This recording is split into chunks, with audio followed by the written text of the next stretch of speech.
girls are being sexualized to be sexual objects. We've been off the plantation 157 years. I can't tell because the boys are still socialized for their what? Physical ability. And the girls are still socialized for their what? Sexual talents. What has changed? On the plantation, they made black women walk around in a skirt. I don't know if y'all noticed. You rarely saw an African covered up on the plantation. The children were completely butt naked. I don't know if y'all noticed. You did not get a top shirt on the plantation until you got your menstrual cycle. So the girls were butt naked.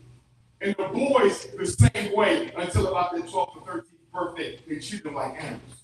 Imagine your children running around with no clothing on at all. And the women, you only had a top shirt, so the master can take advantage of you as often as he wanted to, whenever he wanted to. And here we still got our daughters running around butt naked. What are we going to do about this? And then as a psychologist, I am still disappointed in the manner in which we allow our children to academically underachieve in school. It is a crime. They're talking about now illiteracy rates in the black community. Listen to this. They're saying illiteracy rates in the black community today are almost, they get close to what they were in the early 1900s.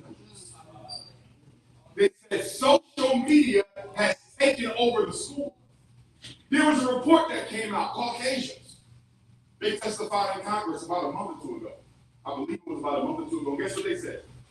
They said parent education with social media has been a curse. And they're talking about white people. They're saying the academic achievement of America's children has declined with the technology. You know how everybody got a laptop now in school, everybody got an iPad? Guess what the white folks are saying? This does not increase learning.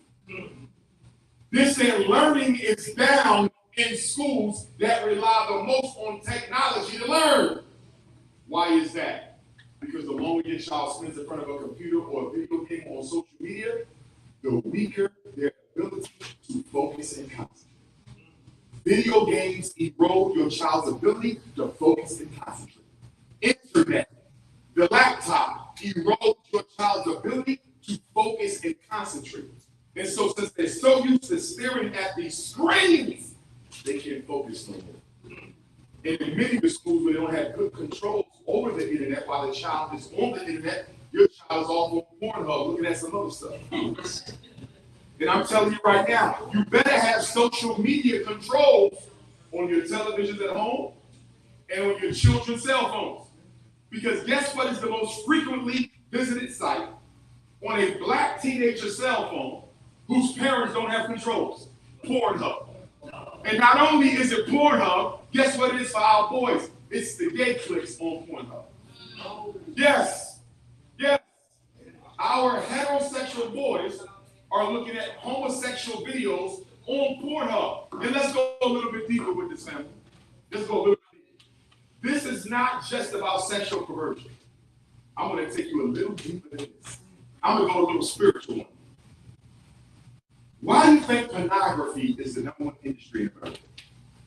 Do you know pornography brings in almost as much money as the NFL for you?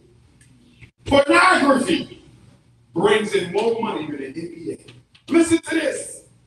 Pornography, the #1 industry in America. How? When you keep it show on regular TV. This is why Pornhub is free. Because they know in order to conquer the spiritual power of African people, you got to lower their vibration. Because we're God's chosen. Let's be clear. Being chosen ain't got nothing to do with no Moor, no Muslim, no Hebrew, none of that. All that stuff is old. It's only 2,000 years old. The Hebrews are 5,000 years old. Modern African is over 150,000 years old. Who's worshiping God before any of those religions?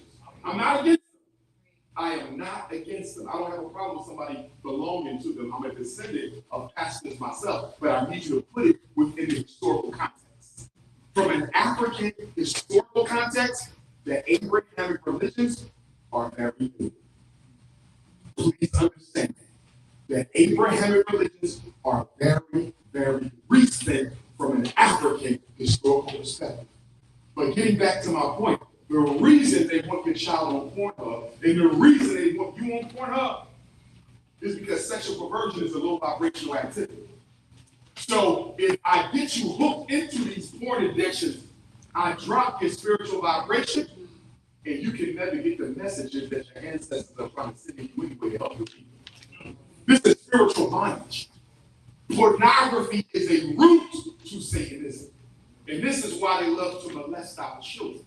This is why the Epstein file, this is not just about molesting babies. This is about drinking their adrenalized blood. The vampire metaphor is very real.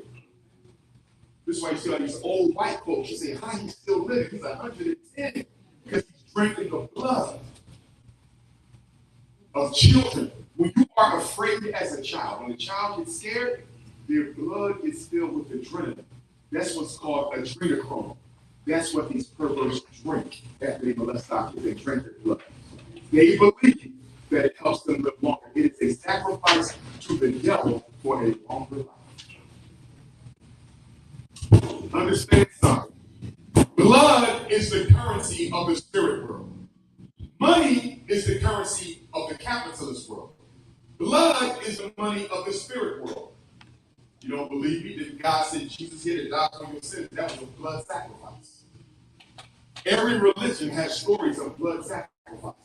The white man takes the same science and uses it for evil. He sacrifices. Why? Because he understands the laws of Tahuti. And under the laws of Tahuti, every civilization will die. Kemet was the greatest civilization. It fell. All great civilizations will fall. America will fall. The white man understands these are the natural laws of the universe, so he's going to do what? Sacrifice to evil forces. I didn't say black. Stop using black as a metaphor for evil. Stop it. Black magic. No. Evil magic.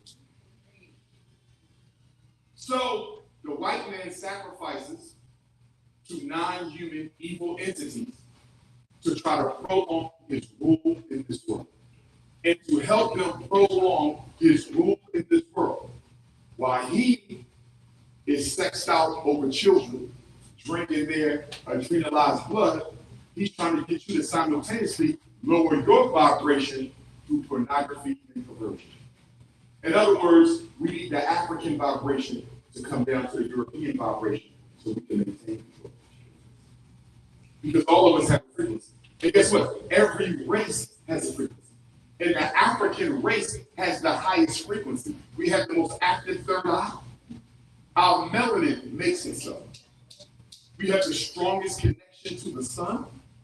They've done research on our melanin and shows the way that the sun interacts with us. They don't interact with nobody else like that. We are different. We are not all the same. We may all be human beings, but we're not all the same. Black people are uniquely different. If we were not, why do they isolate Henrietta Lacks cells and do what they do themselves? And from her cells, they make thousands of medications for people all over the world from Henrietta Lacks cells. If we're all the same, how is it they can look at a black woman's cell and say that you have the mitochondrial DNA of the original woman of Africa? The Chinese women don't have mitochondrial DNA. The Anglo-Saxon women don't have that. The bunny hoppers, so bunnies don't have, only black women have the, you get special, you're different. But the problem is we've been taught to hate ourselves so much, and black religion hasn't helped us love ourselves. Because the white Jesus is still in almost every black church. We think sleeping with white people is some kind of road to redemption. You are being sucked dry. Look at a Negro with a white spouse. They age 10 times faster than everybody else. Your life is being sucked out of you.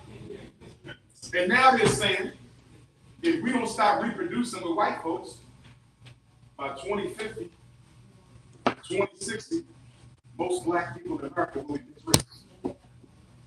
We run around worrying about the Caribbean and African immigrants. And here we are killing off ourselves. We say we entitled to reparations, and we are. But one couldn't get a reparation after 30, 40 years. Most people getting reparations are mixed race white, black kids who don't be identified. You see how it works? Everything you're fighting for now, they go into the hands of a child who might have some of your DNA, but none of your psychological identity. Look at Michael Jackson. Those white kids he got. In 50 years, there might not be no black Jacksons. Look at all the mixed race kids that sleep with time. Look at Bob Marley's grandchildren. A lot of them, you can't even tell they're black. A lot of us, Michael Jordan got mixed race babies with the white kid that he married. In 50 years, the Jordan family might be all white. Look at what we're doing to ourselves. You want reparations, you might not even be around to get them. I'm against interracial dating, not because I hate the white woman. I have nothing against her. It's about loving myself. We don't need to feel bad to love ourselves. Every time the black person says something about being proud to be black, the next thing out of their mouth is, I'm not a racist, though. Everybody knows that you're not a racist because you don't own or control anything. Where's the Black Wall Street in Boston? We should have a clinic of our own by now. We should have a grocery store of our own by now. We should have a school of our own by now. We should have a black bank of Boston by now. Everybody talking about Black Wall Street. Tulsa, Oklahoma was 1921, 1922. That's over 100 years ago. Are we really proud of Tulsa? Because if we were, why are we replicating? You got more wealth at your disposal now than they had then. But you ain't done half of what they did. And then you get Negroes who say, well, you know what? They should have kept us segregated. Segregation was better. Well, I have a problem with that statement. I'm not an integrationist at all. I'm a Pan-Africanist. I believe in independence. But I have a problem when a black person says they should have kept me enslaved. Kept me in segregation. You know what's wrong with that? You're basically saying the only way black people will work together is if the white man excludes you from his reality. Now see how it works? Let the white man segregate us again. In other words, you can't leave white people alone unless he puts you out. And they'll be blaming Dr. King. Dr. King is not the reason we're in this. We're the reason we're in this. Dr. King never said, give up black schools. Show me a speech where Dr. King said, give up black schools. Show me a speech where Dr. King said we shouldn't have our own institutions. Show me a speech where Dr. King said we should give up our all-black communities. He never said it one time. The civil rights struggle was a struggle for access to opportunity. It was not supposed to be the desecration of all things black. The reason it became the desecration of all things black is once we had a chance to be with white folks, we lost our damn minds. We lost our minds. Said, wait a minute, because remember now, prior to the Civil Rights Bill, in the Voting Rights Act, in the Fair Housing Act, if you was a PhD Negro, you was right next to a GED Negro. You lived on the same block. Y'all remember that? Go back to the 1940s and 50s. Our boxing champions, our NBA champions, they lived in the ghetto with the rest of us because they couldn't live in white neighborhoods. When W.E.B. Du Bois came to Philadelphia to teach at the University of Pennsylvania, he had to live in a South Philly ghetto. Yes, he was a PhD. Yes, he was the first black with a PhD from Harvard. It didn't matter. You're still a Negro. Go live with your own. But when that white man passed that Fair Housing Act, every Negro with a master's degree moved out to the suburbs. Couldn't even afford the mortgage. You was back in 5 years. But you just had to see what it felt like to live around all white folks. That's right. Nobody makes you go out there. How can you build black power if we keep on separating from each other? Where are the black residential blocks other than the ghetto? You got a couple middle-class black neighborhoods, but guess what? They ain't got no middle-class black hospital. They ain't got no middle-class black supermarket. They ain't got no middle-class black bank. They just live together, and even they don't have no institution to call themselves. Think about it. Our millionaires don't have their own hospital. Think about that. Oprah Winfrey is sick. She goes to the same hospital you got to go to. They have to do nothing. Tyler Perry, LeBron James, do y'all have a black bank just for the wealthy? Nope, ain't even thinking about it. Because everybody wants to participate in the white reality. Because the one thing the white man did that we don't want to admit, he took away our self-respect as black people. That's right. He took away our integrity as black people. We will never admit it, we don't see ourselves as equal. Because if we did, we would act like it. You don't judge people by what they say. You judge people by what they do. And Dr. King's been dead almost 60 years, and we ain't done nothing major to transform our reality since then. For all the criticism y'all give that man, nobody has done anything their king since his death. You go to work for 40 hours a week for the white man. Some of y'all got 2 jobs. You work 80 hours a week for the white man. You get white Jesus 3 hours on Sunday, and you don't get the black community not even an hour a week. And you wonder why we struggle. Those Chinese community centers, they meet at least once or twice a week to plot the Chinese agenda. Everybody plotting their Latinos, plotting their agenda. And they're not just talking about how to get black Boston or Chinese Boston or Jewish Boston to survive 2026. They got 10-year plans. They got 20-year plans. They got 30-year plans. This is why we always lose it, because we live from year to year. We live from tax return to tax return. That's the Negro agenda. We don't have a 10-year plan. When the last time you got an invitation to come to a meeting in Boston, Massachusetts, East Coast, New England? We want to create a 10-year plan for black New England. We want Massachusetts, we want the Negroes in Vermont, Rhode Island, the 2 blacks in Maine, and the 1 in New Hampshire. Come on down, and we're going to plot the 10-year plan for black New England. This is what everybody else do. Because if you got a 10-year plan, you training your children on how to carry out this 10-year plan, because you know you might not survive it. It's intergenerational. This is how y'all say, how do the white kids act just like their white grandparents? They didn't even meet their grandparents because they got passed down through the 10-year plan, the 20-year plan, the community plan. Jews tell their children, you never work for a black person. Oh, I don't want to teach my kid to be racist. You're the only person saying that. Black people don't want to teach their kids no racial consciousness because it goes against your sanitized version of Christ, your sanitized version of Muhammad. All of our religions are sanitized. They took all the black fiber out of the religions and they gave it to you. And this is why you don't feel good talking black consciousness at the same time talking your religion. We're the only people whose consciousness as a race is separate from their religion. Even in Africa. I go to a church in Africa, they don't hear nothing about no Africanism, Pan-Africanism, black pride. God don't see no color. And you know what? That cost Nolan well his life. That cost Nolan well his life. Rest in peace. And I'm not blaming his mother and his father. I'm not blaming them. I blame us. That's the collective consciousness of black people who you got black children growing up believing it's perfectly safe to get on a boat with white folks. If there's one thing a Negro should know, you don't get on the water with white folks. We got to America by getting in boats with white folks. And then right after the Nolan Well situation, we found out another little boy got on the boat with white folks. And then we found out another black boy got on the boat with white folks. You mean to tell me after 246 years of getting on a boat with white folks, it's still okay for black? I wish I would get on a boat with all white folks. Ain't no way in hell I'm getting on a boat with all white folks. If I go on a cruise, it ain't no black folks on that cruise I'm doing. But we love white folks so much, this is what I hear black people saying.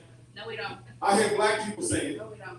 it's okay to get on a boat with your white friends. Just don't be the only black on the boat. No. So then my question is this. No. If they are your friends, why do you need another black person? Because they are not your damn friends. You don't have no white friends. Nobody in this room got a white friend. You might have a white handler.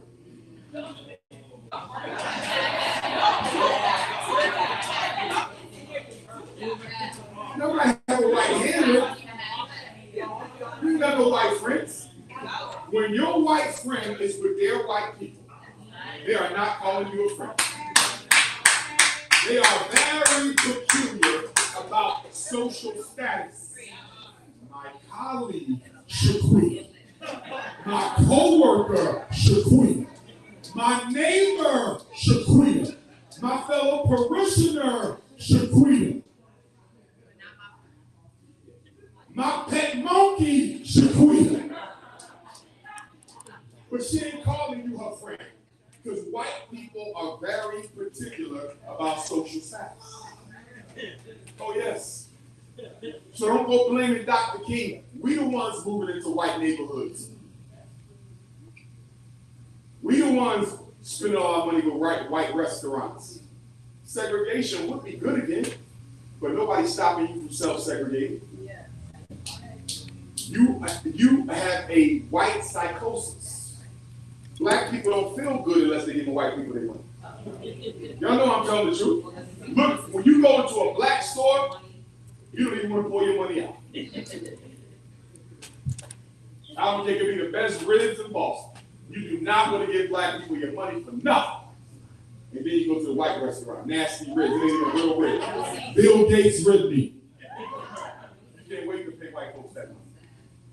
Because you giving them your money feels like a sign of approval and validation.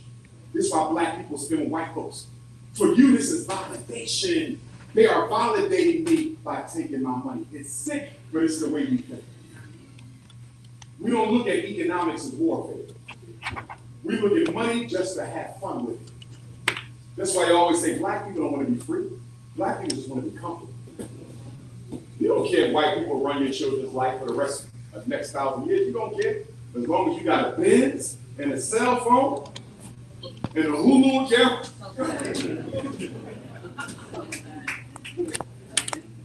Y'all know I'm right. Negroes just want a few amenities from white society. That's all you want. If I can get my nails done, my head done, a Birkin bag once every 5 years, I'm good. Let white people run my life. They have completely removed us from the game of life. Black people not even competing. And I got news for y'all. Some of y'all waiting for the next presidential election in 2 years. And I do think the next president will be a Democrat. Whether it's going to be Kamala or not, I don't know. But it will be a Democrat. And guess what? You're going to catch even more hell. Because you Negroes still think that Democrats and Republicans are on two different sides. They play for the same master. Same team, two different strategies. I'll give you an example of what I'm talking about.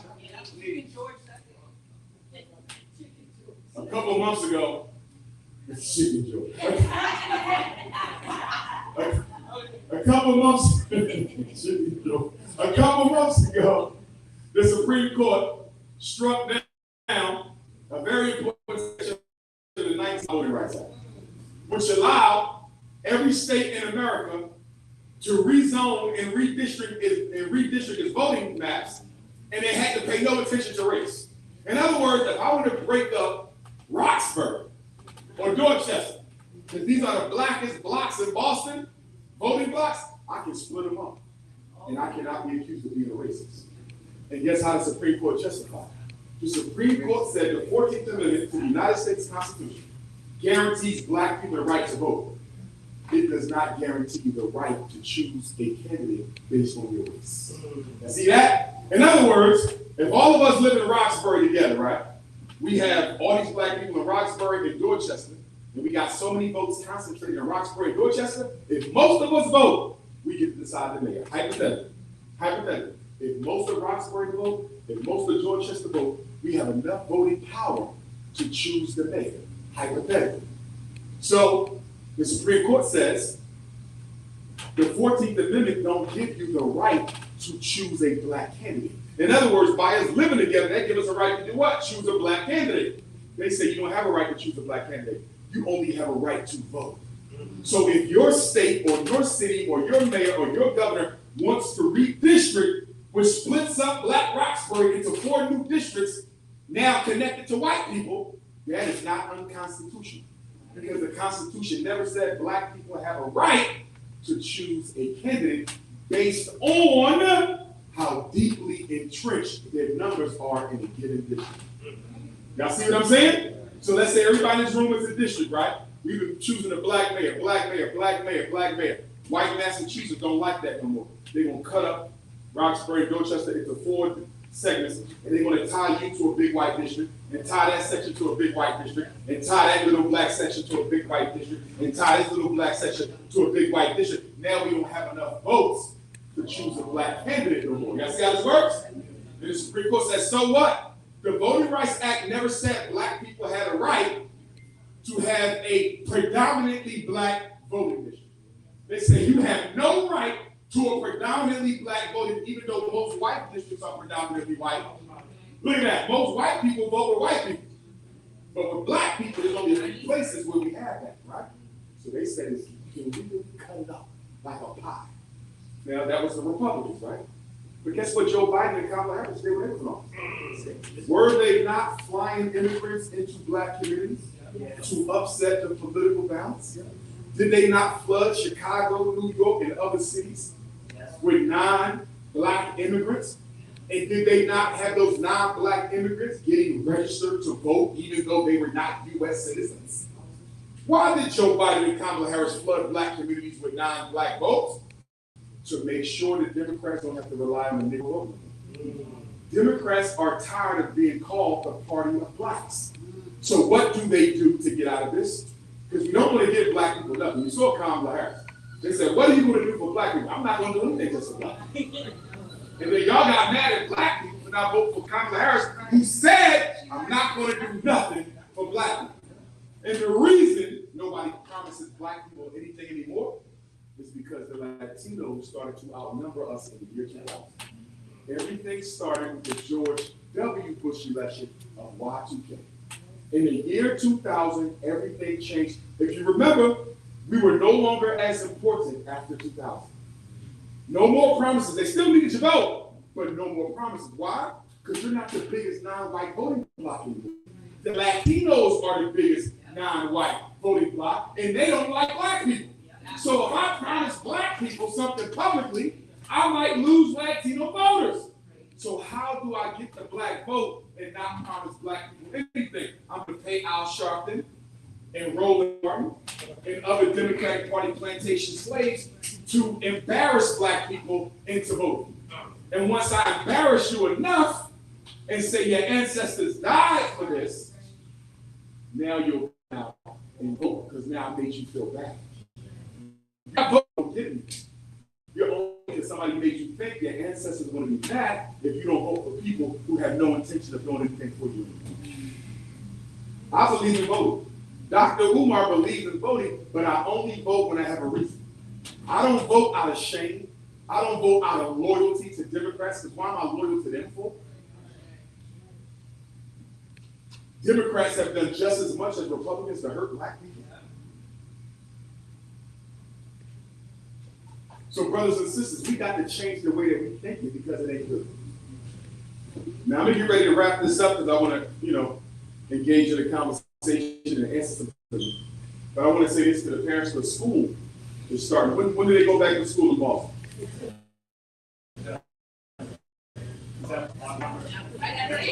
September 8th. Okay. So September 30th is the day Frederick Douglass ran away from slavery, should have run to Africa.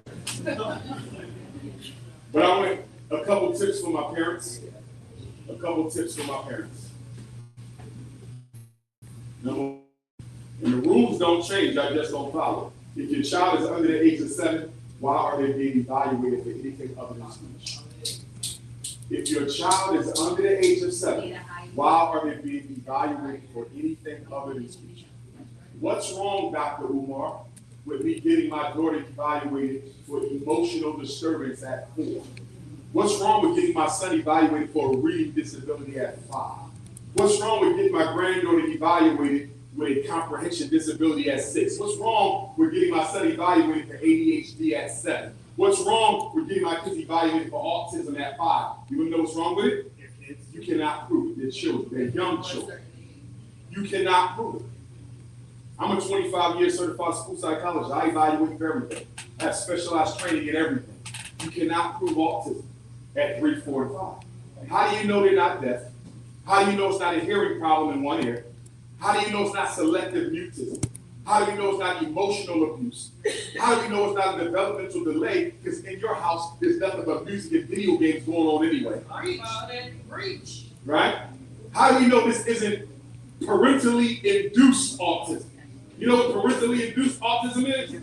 That's the kids who are never allowed to go outside and play with other kids so they learn how to develop social skills. You ever see them? In the house. Never get outside until it's time to go to school. So they've been in your house until they're 6, and then they got to survive the jungle. You really autistic too. And then some of us are of Caribbean or African ancestry, right? First, second generation. So you speak 2 languages in the house. I don't have a problem with that. Because a child who's bilingual is likely to have a higher IQ because for some reason, and we can't completely explain it, multilingual children tend to be more intelligent. So I'm glad they speak in 2 languages in your house. The problem is you're using slang in both languages. See, cool shit. You're going to use slang in both languages. So they can't speak either one well because you're not even speaking either one well. See that? Spanglish. Standard language. Stop using baby language with your children, even with your infants. Don't talk baby language. Talk it how you want them to learn it. It's important. But if a child, and here's another mistake we make, sometimes we don't give them both languages. Sometimes we'll give them the native language. So they come to America only speaking Igbo or Yoruba or Spanish. And then what happens? They go to school, they don't know English. They're not learning the same. That is the ESOL problem. You know what ESOL, English as a second language? They're supposed to get evaluated by an ESOL teacher. And the ESOL teacher is supposed to give them ESOL instruction. That is not special ed. ESOL is a separate federal program from special ed. But if I am the principal and we hate black kids public school in Roxbury, and your child shows up and can't speak English, straight from Haiti or straight from Africa, or straight from the Cuba, only speaking, you know what I'm gonna do? I know the parents don't know special ed law. I know they don't know their ESOL rights. I'm gonna put him in a special ed class and say he's reading disabled. He ain't reading disabled. He don't know the language. But I'm not gonna spend $45,000 out of my school budget and hire an ESOL teacher for this African immigrant kid. I'm not gonna do it. So a lot of black kids who are only language learners, ELL, English language learner, that's what they call them. ELL, he's an English language learner. He needs English language instruction. He needs an ESOL eval, an ESOL class. He don't need an IEP. But you don't know your rights. And since you don't know your rights, so many of our African and Caribbean immigrant kids, they end up in special ed. And I'm gonna be honest with y'all. Sometimes when I try to do a seminar for the African immigrant family, and I'm a Pan-Africanist, I'm loved off with African. Sometimes they be so bougie that they don't even want to come and get the information. And this is to save your kids, but you're so anti-American African, you can't even overlook your bias to get the knowledge and save your babies. Now the autism is real, and it's from the vaccination. And it's from the MMR vaccination. These are ones to rebel. It's the MMR. If you can save your sons and daughters from the MMR shot, especially your son. Especially your son. We don't know how it operates, but we do know. When black boys take that MMR shot, it does something to the language section of the brain. Okay? So stop. In Massachusetts, I don't know if y'all have philosophical exemption. In Pennsylvania, we do. Pennsylvania, we have philosophical exemption. Ohio has philosophical exemption. You know what that means?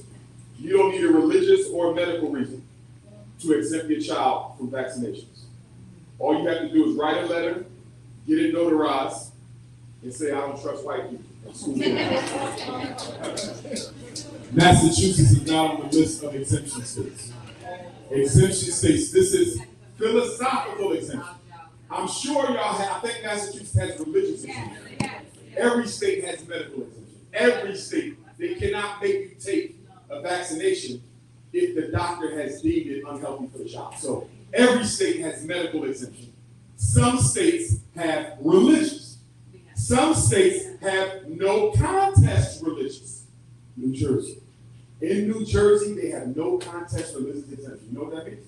You just write a notarized letter to the school that says, my religion does not allow me to vaccinate my children. And they cannot question you on your religion.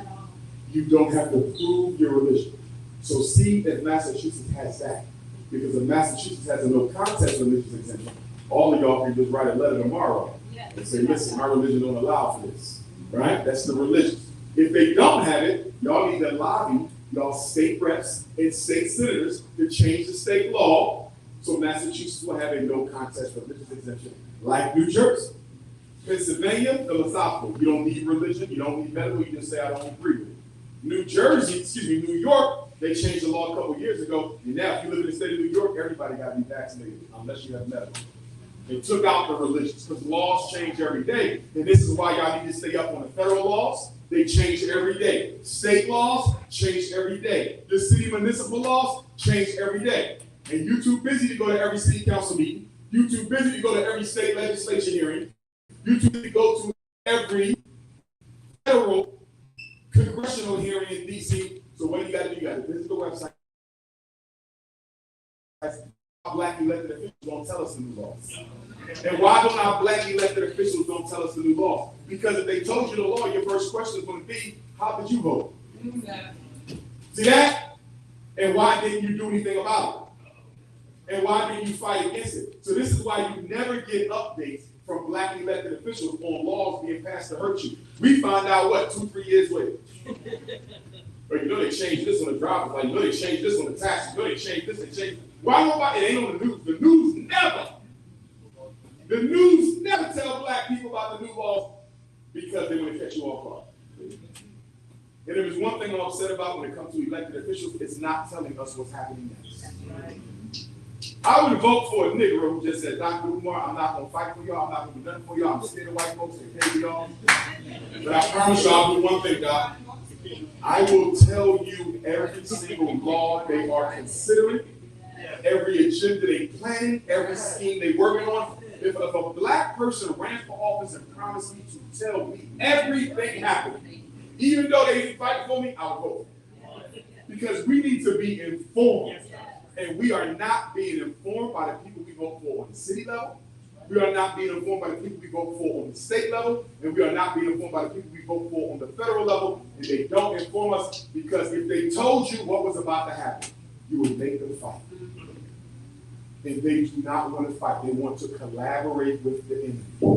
Once upon a time, if you was black and you was on city council, if you was black and you was in the state legislature, or you was black and you was in the U.S. Congress, you went to work to fight, not physically.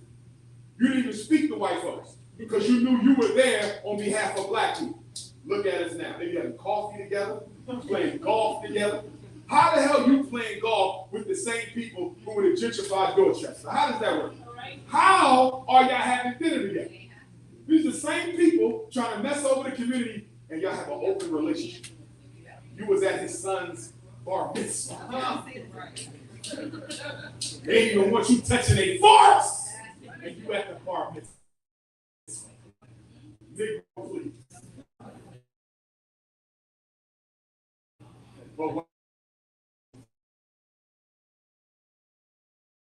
we want to,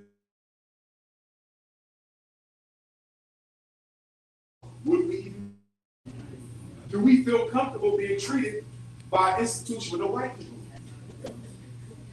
Because right now we got less than a handful of black hospitals in America. We used to have 500 of them. You know that? Black people owned and operated over 500 different hospitals. Remember the first open heart surgery?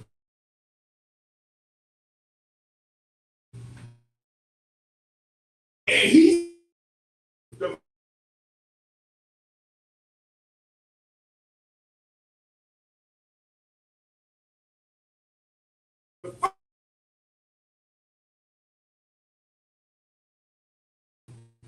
and then I think they sabotaged it.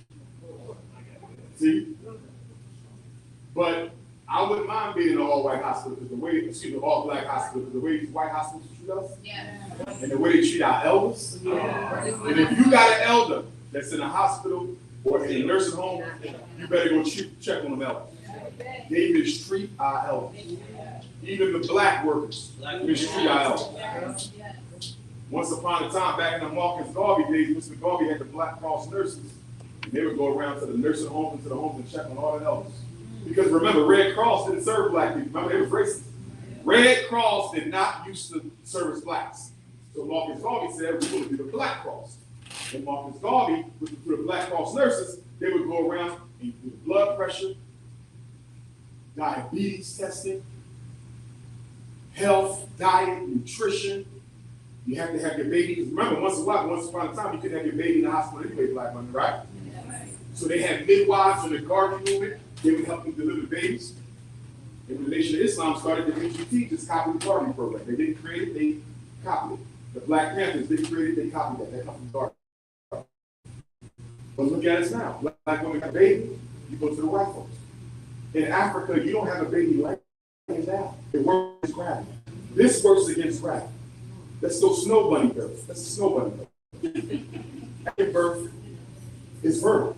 You scoot down like you're going to the bathroom. That's how they have babies in Africa. The queen mothers come in there and the priests come in there. They got to bless the baby, bless the womb, bless the ancestors, bless the family. Call on the Almighty consciousness, and you go to the bathroom. That's how they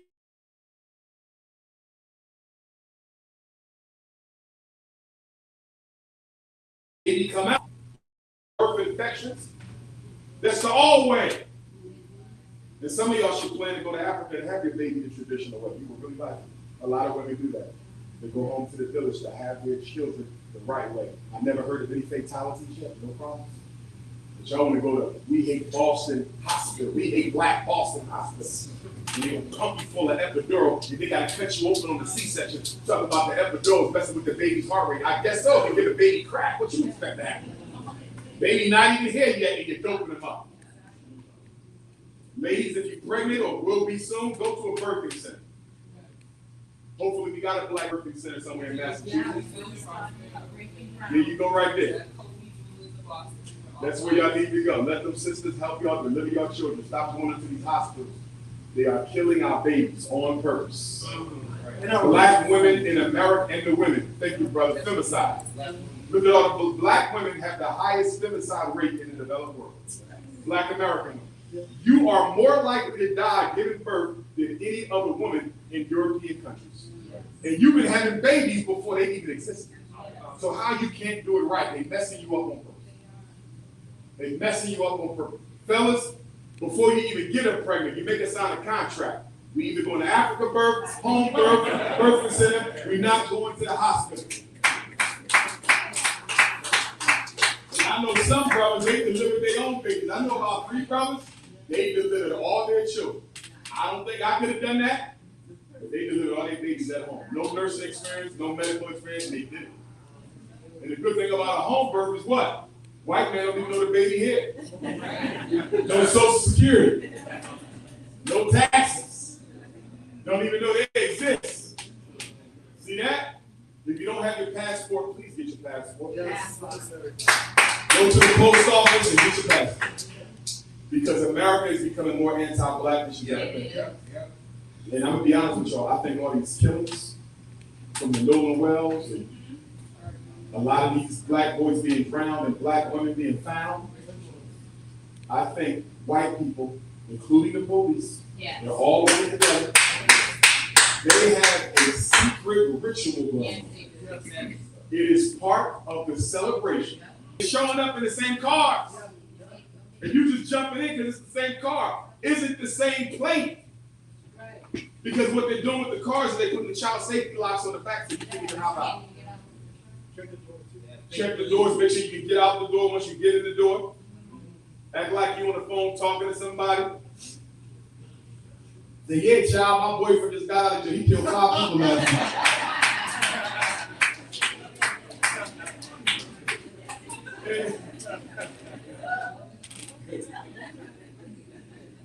I promise you, Hafiz gonna get you home. And Punjabi, you're gonna get home that night. And speaking of that, black mothers, stop telling the schools when you're a single mom. Talking to a former principal. Don't tell the schools you're a single mom. When they hear a black woman say, I'm a single mother, they say, yes. We can force special ed, we can force ADHD, we can force Ritalin, Adderall, Concerta, Cycler. You don't tell them you're single, tell them you're married. And if they ask why they never seen the father, he's a long haul truck driver. In fact, tell them you got 3 husbands. And don't walk into the school meeting by yourself. Always take somebody with you. That goes for the fathers and the mothers. Because you need a witness to the conversation. Schools lie on mothers all the time. They lie on fathers. I work for them. I've seen school attorneys tell people to lie. I've been in meetings where the lawyer said, you're going to say this. And they said, but that's not what happened. You're going to say this. Because if you don't say this, we're going to get sued for $250,000. Now, see that? This is why you got to keep all your school paperwork together. Remember, if you're in special ed, you got to get reevaluated every 3 years. Every 3. If you're intellectually disabled, my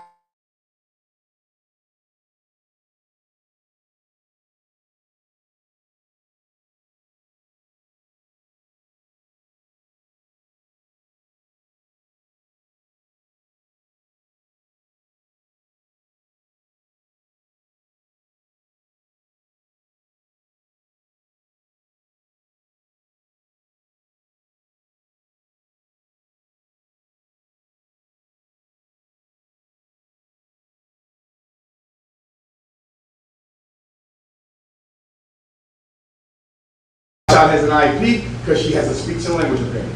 My child has an IEP, he's autistic. My child has an IEP, she has a reading comprehension disability. My child has an IEP, he's intellectually disabled. My child has an IEP, he has a traumatic brain injury. My child has an IEP, he has an orthopedic impairment. My child has an IEP, he has a medical diagnosis that's affecting learning. You got to know why. You have to do the IEP when? Every year, right? IEP is 365 days. So if you get an IEP today, August the 2nd, it expires August the 1st of 2027. You should have had an IEP meeting by August the 1st of 2027. And if you didn't, that's a violation. Letter to the principal. Always write your letters to the principal.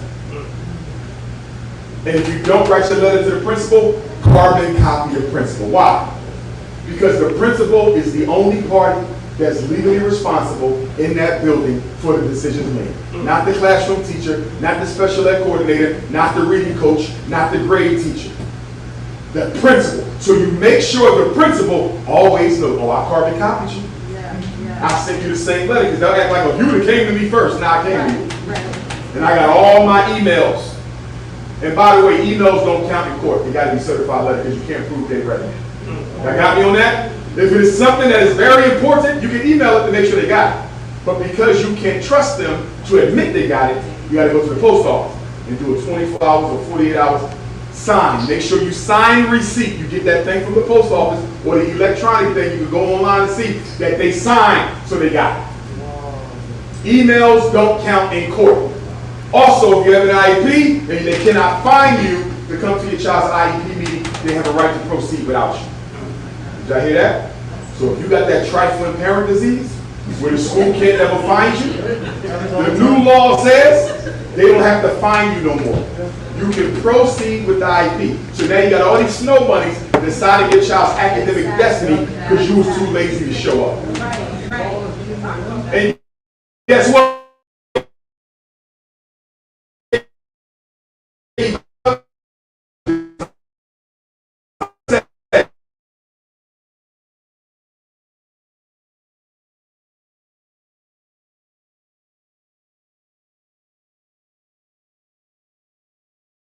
Why would I sign a paper that says new testing? That's me, the psychologist. We're supposed to test every 3 years to see, is the IQ the same? Reading score the same? Is the comprehension the same? But if you sign that waiver, I ain't got the test, which means your child go another 3 years.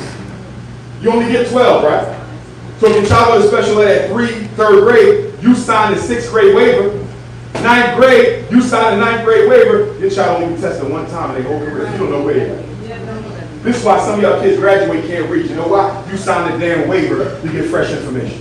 Why would you not want fresh information? Because the snow bunny got in your head and said, we like where John is. He's making so much progress. John is just really focused, and we're just so happy for John, but they didn't give you John read gloves. Because y'all do know in special ed, you don't get graded based on state standard. You get graded based on effort. Let me say that again for my special ed parents. The reason your special ed child makes the honor roll every market period and still can't read, because special ed kids are graded based on progress towards the IEP, not mastery. You see that? So if you got a fourth grader, regular ed, honor roll, that is grade level achievement. They are where they're supposed to be. Straight A's and B's. Special ed kid, fourth grade, honor roll, those A's and B's are not based on grade level achievement. That's based on effort. So if your fourth grader is reading on the first grade level, and he only made it to the 1.5 level halfway through the year, and he get an A on his report card, and he's still on first grade level. Because they know you're not going to sing it. Most black parents don't even call, Dr. Umar, you don't know what you're talking about? Special ed is working. My baby never made honor roll. And then he get the 11th grade, you call him. Dr. Umar just found out he can't read. And if your child got an IEP, you better make sure they're making their credits. Because if they're not making their credits, and the IEP team ain't going to tell you until it's almost time to graduate, and you get that letter in the mail. We regret to inform you, but Raekwon did not meet grade level achievement at Roxborough We Hate Black Kids Charter School. See that? See that? And you like, what are you talking about? My son got an IEP. I come to the meetings every year. And you never once asked him, is he earning credits commensurate with his grade level? Did my son in special ed earn all his 9th grade credits? Did my daughter in special ed get all her 10th grade credits? Did my grandson in 11th grade get his credits for 11th grade? Make sure the special ed kids are earning their credits. A lot of them are not earning their credits. And you can't get a diploma if you don't have the credits. And guess what you're going to do? You're going to tell them, special ed law says, special ed starts at age 3 and goes to age 21 or high school graduation, whichever comes first. So you know what you're going to do? You're going to tell We Hate Black Children High School in Roxburgh that my son is coming back to school until he's 21 or until he can read, count, and comprehend.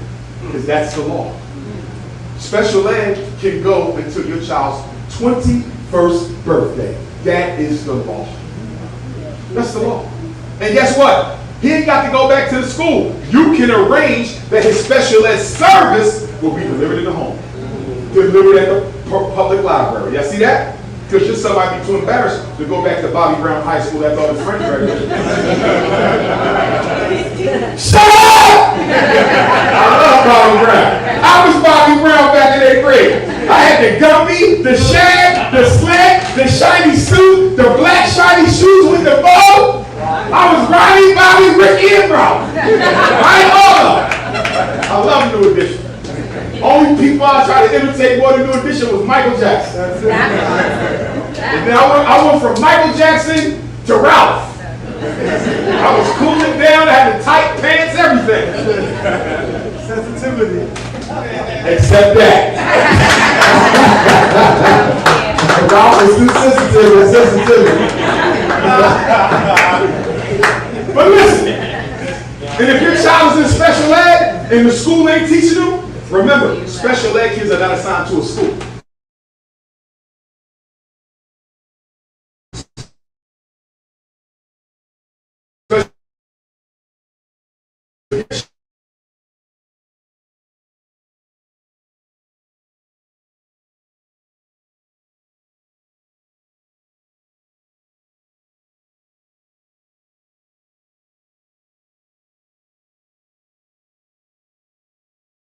And if you don't like Ralph Transfer Middle School, you can send them to Bobby Brown Middle School.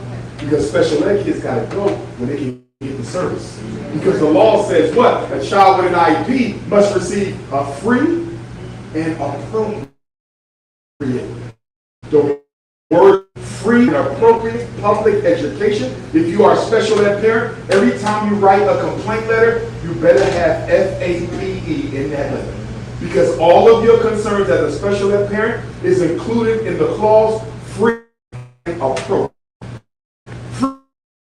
Free means you don't have to pay for it. Your tutoring, they got to pay for it. Your child needs occupational therapy, they got to pay for it. Free means you do not pay for special ed service. And if the school trying to make you pay for anything, you need to follow due process with the state of Massachusetts. Appropriate means what? It's actually working. If your child still can't read, they've been in special ed for 5 years, it's not appropriate. It's time for you to make a change. You need to write a letter and demand an independent educational eval. Remember, if you don't agree with the evaluation, you have a right to a second opinion. Did y'all know that? If you don't agree with the evaluation, you have a right to a second opinion, and the school district has to pay for it. So you should never say, Dr. Umar, they made me put my child in special ed. They cannot make it. They cannot make it. Without your signature, it does not happen. You get an outside psychologist to do testing. And guess what? If that eval shows your child ain't made no gains in 2, 3, 4 years, guess what your next step won't be? IEP meeting to demand that Boston Public Schools pay for my child to go to an approved private school. You can make the school district, and this goes to anywhere in America, special ed is federal. Special ed is federal. If you can prove that Boston Public Schools is failing your child who has special needs, they have to pay for that child to either go to another district or they have to pay for that child to be educated at a private school. This is the law, but y'all don't use it. And most of y'all don't use it because you don't even have your paperwork together.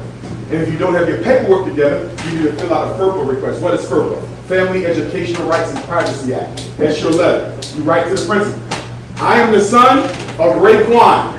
Excuse me, Raekwon is my 3rd grade son. We hate Black Kids Middle School, Dorchester, Massachusetts. I'm requesting a complete copy of his academic record. Test scores, report cards, teacher notes, interim reports, nursing records, teacher notes.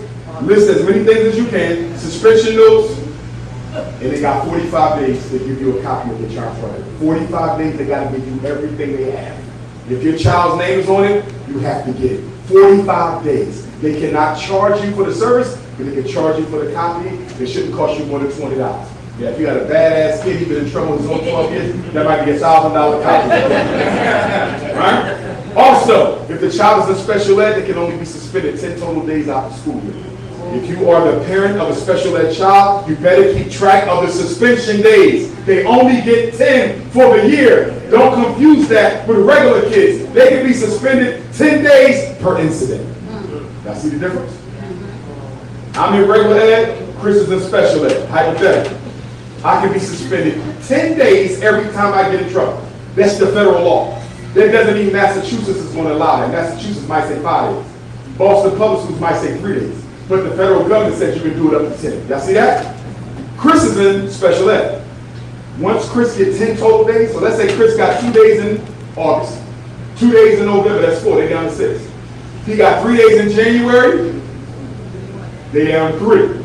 He get a 3-day suspension in March, he done. School don't get out till June, he gonna be doing whatever the hell he wanna do in that school. You ever walk into a school and say, how is that kid allowed to do that? You know why? Chris Morris went up to 10 days. Raekwon said, the hell with y'all, I'm gonna smoke blunts, play on my iPad, I'm gonna do whatever I want. Now, let me be honest.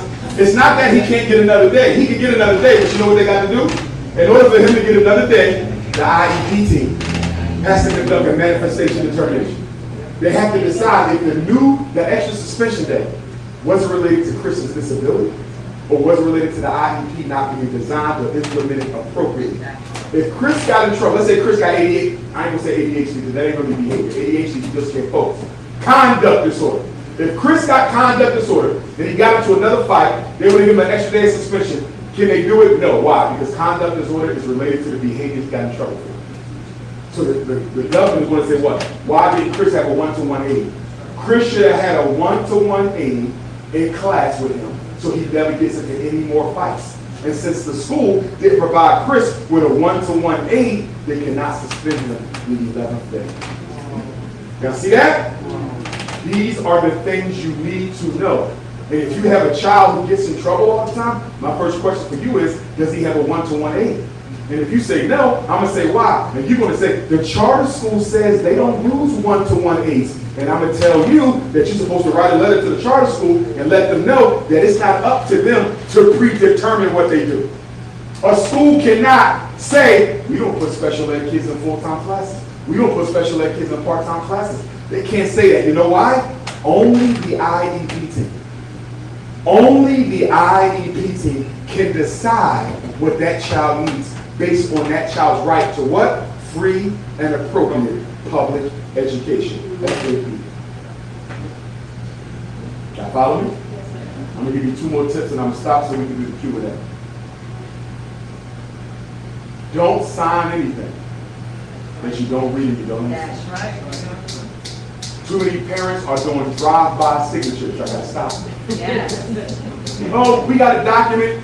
Miss Shaquita, can you sign this real quick? No. Can we drink Raekwon's blood? Yeah, sure. And then guess what? They don't even give you a copy of what you signed. So you can't even read it when you get home and say, whoa, let me rescind that signature. Because by the way, you can always rescind your signature. Let me give you an example. One of y'all signed for Michigan Child to be evaluated this summer for special ed, right? You showed up today, August 2nd, Dr. Umar. You thought about it. You said, wait a minute, Raekwon don't need special ed, Raekwon needed tutoring. And by the way, most of your kids just need tutoring. Yes. Most of your children need extra practice, but they don't get none in your house. Because in your house, it's all about cell phones, video games, laptops, basketball, YouTube. Ain't no books in the damn house. Ain't even a table where you can read. See that? See that? Raekwon will have a reading disability. He got a lazy disability. Which is why if I was in charge, you wouldn't diagnose kids, we'd diagnose their parents. I'm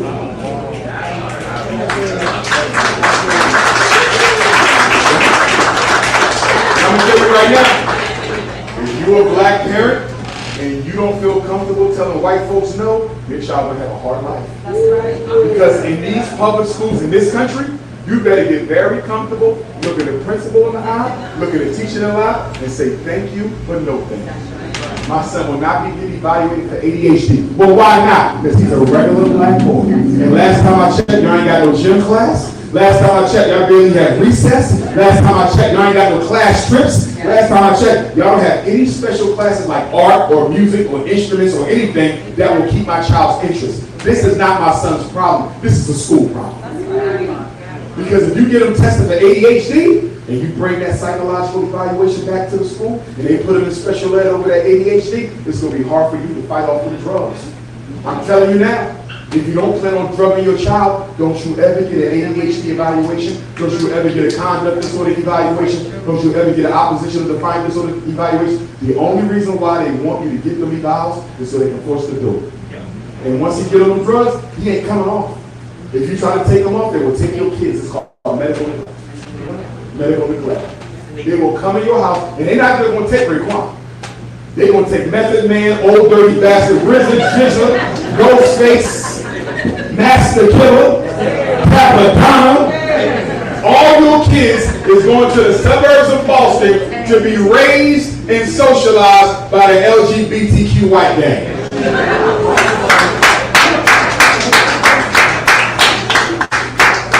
See, this is why some of y'all got to go to law school, right? Because I'm trying to find out why we never picked up where Marcus Garvey and Malcolm X left off. And what I mean by that is, Malcolm X was murdered, partly, because Malcolm X was taking the United States government to world court for crimes of genocide against black people. That's why they killed Malcolm. Why haven't we had a group of attorneys pick and take it?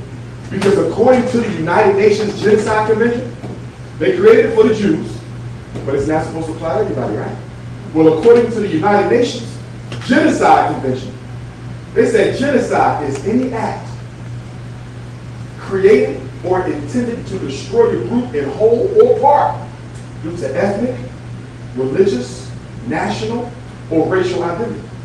It said intentionally killing or creating circumstances designed to bring about the death of a group.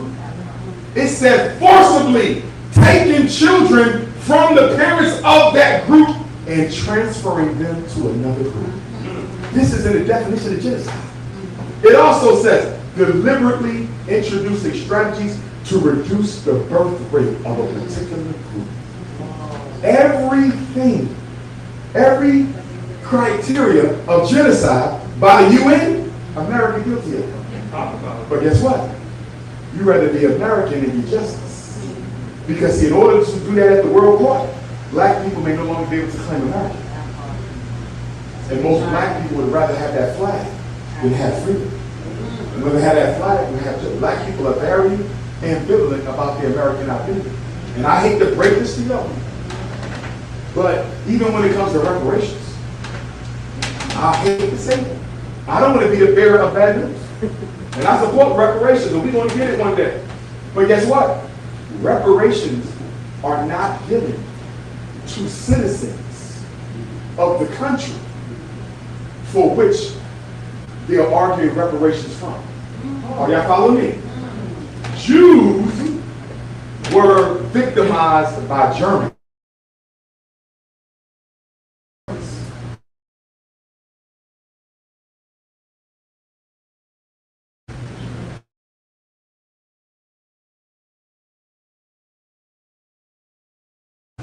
In American citizenship, it's going to be very hard to win in world court for crimes against humanity, genocide, and it might come up in our reparations fight. That if you are a proud citizen of America, if this is your country that you love and belong to, why in the hell do we owe you reparations? That's the question we better think about. The attorneys for the government, they're going to bring it up. These people are not claiming to be prisoners of war. They're not claiming to be victims of genocide. They are proud, red, white, and blue, waving Negroes. You proud of this country that enslaved your people. Why should we have to pay you in? These are questions that we need to think long and hard about, because I can promise you, America's attorneys are coming with every strategy possible not to pay us. And then what if they say this? We're going to pay y'all, but y'all going to have to leave. What's going to happen? Are you going to take the money, or are you going to keep your citizenship? I know what I'm doing. Me and my mama. But guess what? With the exchange rate of the American dollar in a Caribbean country, or South American country, or African country, in some countries you can get $50 for $1 US, $20 for $1 US. In fact, a lot of our elders are retiring to Ghana. A lot of American Africans are moving to Ghana after they retire because the quality of life is high. The cost of life is low, and they can live like a king on an American retirement. And guess what? Some of the retirement companies have changed the laws, policy, and they now saying if you move out of America, you cannot collect your pension. So make sure all y'all working on your jobs, read your pension language and make sure your pension does not require you to live in America for the rest of your life to receive it. And if it does, you're going to have to do what the brothers and sisters do in Africa. They keep their American address.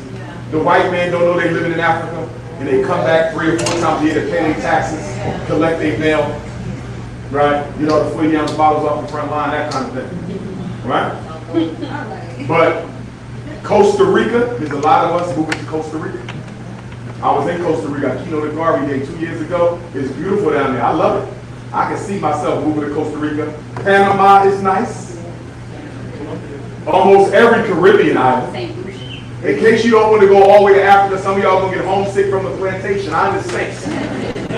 You don't want to go too far from this plantation. This is all I know. My grandmama knows. She made cornbread on his Boston Friends. I can't go too far. Chitlins! So if you don't want to go all the way to Africa, you might get a little plantation sick. In the Caribbean. How about Honduras? Dr. Sadie was in Honduras. Honduras is mostly black. You know what I'm saying? You might have to learn some Spanish, but it's mostly black. Y'all see that? So I want y'all to start thinking globally, because guess what? Your life might not be lived in America. Or you might go back and forth. Because as I build FDMG academies around the world, I'm going to go back and forth. I don't want to see winter no more. I'm going to be in Africa during the winter, and I'll be here during the spring and summer. That's how I want to roll. I don't want to see no cold. I'm tired of ice and I'm tired of snow. And some of you Negroes, y'all love ice and snow. I can't wait to get into that snow buddy coochie. But anyway,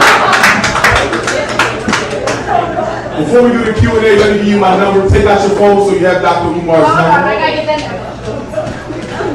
Also, I want y'all to know, update on FDMG. The school been done since February. Let's go! But we can't celebrate yet. Why? Yeah, a Caribbean immigrant brother who's the building inspector for our district, who don't like me for whatever reason, and he's blocking the final building inspection that we need in order to get our certificate of occupancy. We should be having a grand opening celebration this month, but he's been blocked. And his boss, a black woman, is supporting him. And her boss, a black man, supporting her. So I got 3 Negroes blocking us right now. So what I'm doing right now is I'm looking for an attorney. Because I think we're going to have to sue the city of Wilmington, Delaware for discrimination. I wrote to the mayor. He ignored me. I'm not surprised. Because when the police shot and killed that black brother down in Wilmington a couple weeks ago, y'all saw it on the news. I don't even think he addressed him. And he's Democratic, by the way. I love Democrats. Okay? So I'm going to see what the lawyer wants to do. And then I might have to have a protest. I want y'all to, if you're not on my Instagram, stay on my Instagram. Because I might have to call y'all down to stand with us in a peaceful protest against discrimination by the city of Wilmington against the president of the Republic. They never thought we would finish, y'all. They never thought the school would be done and ready because of everything we went through with the black contractors. They thought we would never cross the finish line. And now that we crossed the finish line, so that's where we at. If y'all know of any lawyers in Delaware, let me know. I was put in contact with one black man. He refused to take the case. I think he's too scared to represent Dr. Umar. So I might gotta get a white lawyer, because the black one seems to be too scared to represent. Okay. He's like, who? Oh, hell no, I can't do that. So that's what we're dealing with right now. So let me give you my number, 215-989-9858, 215-989-9858. Once more, 215-989-9858. Make sure you donate to the school. We need your donations. Go to PayPal, paypal.me/FDMG Academy. But now you have my cell phone. You can text me for the donation. If you want to send a check or money order, you can text me for the address as well. We'll take them as well. Make sure the check is in your name, not somebody else's. Okay.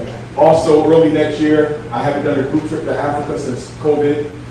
So I'm going to do my first group trip to Africa in 7 years next year. So if you want to go on the Dr. Umar group trip, I should have that information coming out soon. You can pay on your trip. It's going to cost you about $5 to $6 grand because everything is going up because everything Trump going with the oil. So it's about $6 grand. 2 weeks. We normally do 2 countries. It'll probably be Senegal and Ghana because I ain't been in Senegal in a while. And that's where I experienced my spiritual epiphany. I'm also going to do a Dr. Umar cruise at some point too. All right. I've never been on an open sea, so I'm a little scared about the cruises. They be sinking sometimes. All right. And I think they might take the water out of our cruise, the air. But I'm working on a cruise too, brothers and sisters. But if you want to work at the school, send me your resume, fdmgresumes@gmail.com. If you got any skill or talent to offer school, please let us know. My prayer is we get through this legal loophole with this inspection, hopefully before the year is over, and maybe we can celebrate 28 days of Black History Month inside the first black school in American history built by the entire black diaspora, the whole race built FDMG. We got donations from every community, so it's not just the Black America thing, y'all. It's a black people thing. Y'all was the biggest donors, though. The American African family was the biggest donors, but we still got a lot from all over the world. London was strong, Africa was strong, the Caribbean was strong. And so I'm just thankful to all of y'all who stood with me through all the hell, the slander, the lies. Some of y'all still be on them YouTube hate of, I be seeing y'all be on them live. Y'all still be on them live with my haters, laughing and giggling. Okay, but for those of y'all who stood with me, I appreciate it. This was a hard 12 years. We took our first donation in 2014. We got to school in 2019. And here we are, 7 years later, school done and we still fighting. But they say nothing worthwhile comes easy. So I'm just hoping for a blessing on the other side because it won't just be a school, y'all. We're going to be having conferences there, seminars, think tanks, Black Women's Conference, Ex-Offenders Conference, Black Men's Conference, Investors Conference. Black Youth Conference, Pan-African Conference, you name it, we're going to be doing natural nutrition conferences. It's going to be a school during the week, but it's going to be a Black community organizing center in Village in the evening and on the weekends. And one of the first things I'm going to do once we get that certificate of occupancy is I'm going to hold an elders convention so we can build a national council of elders, because we are losing out on so much of the wisdom and experience of those in the village who are 65 years and older. We have pushed them completely to the side. We have to bring them back. They are the center of the village. We need the elders. Because guess what? If I'm having trouble with my wife, we should be able to go and talk to the elders. If I owe this sister money and I'm not paying her, we should be able to talk to the elders. The elders are the legal arm of the community. They administer the justice.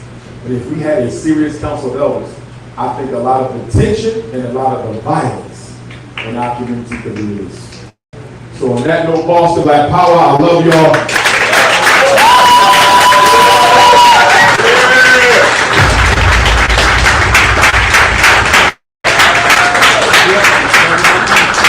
And what we're going to do now, we got the Q&A.